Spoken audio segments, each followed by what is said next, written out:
The end of Prohibition in '33. You probably weren't too happy, huh? The end of the good old days.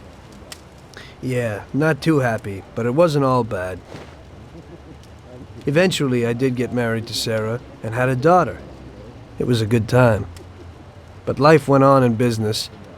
We made a huge amount of dough during Prohibition, which we invested into new deals. A lot of them were legitimate. We had regular firms like construction, transport, restaurants. We ran labor unions. And of course, there was gambling, betting, the lotteries. We actually did really well. We just tried to stay out of drugs, even if it wasn't always easy. Come on, business is business, right? You're way off there. The Cosa Nostra ain't no patties or Chinamen. With drugs comes big money and even bigger problems.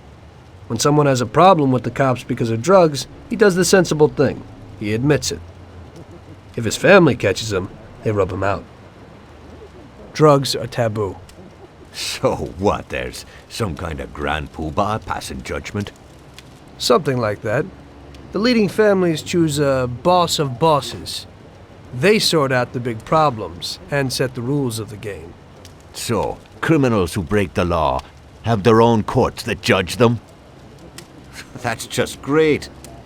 Laws aren't changeless holy words. Every country in the world has their own. It's just somebody with a lot of power applying their own will. It depends on the person whether they'll serve someone else blindly or apply their own will. Why should the Don be restrained? The Mafia prevailed through Prohibition with its own laws. A handful of poor, uneducated immigrants from Sicily were stronger than all the laws, courts, and police here in the States. That took some doing.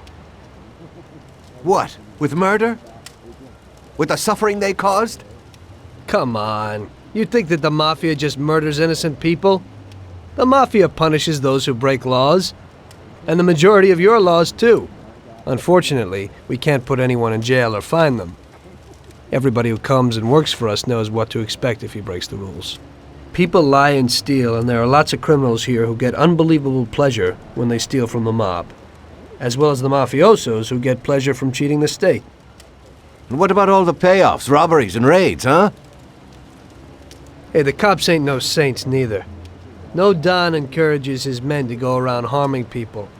And what other people do on their own isn't our concern. And as for payoffs, most people come to the Don for help and advice on their own. And they'll pay gladly for it. The Don is an esteemed person, but not every Don is like Salieri. That's the truth. There you go. Your system works, but you know why? Because you're a bunch of selfish murderers. And you only care about your own gain. All your efforts are spent ensuring that you live like pigs in shit. That's why you're so successful. You're only looking out for yourselves. We look out after everybody. A few cops have to ensure law and order for all, and that's a much harder job. That's true. But you can easily leave the Don outside your protection. He'll watch his own back. And what about you? What are you sitting here for?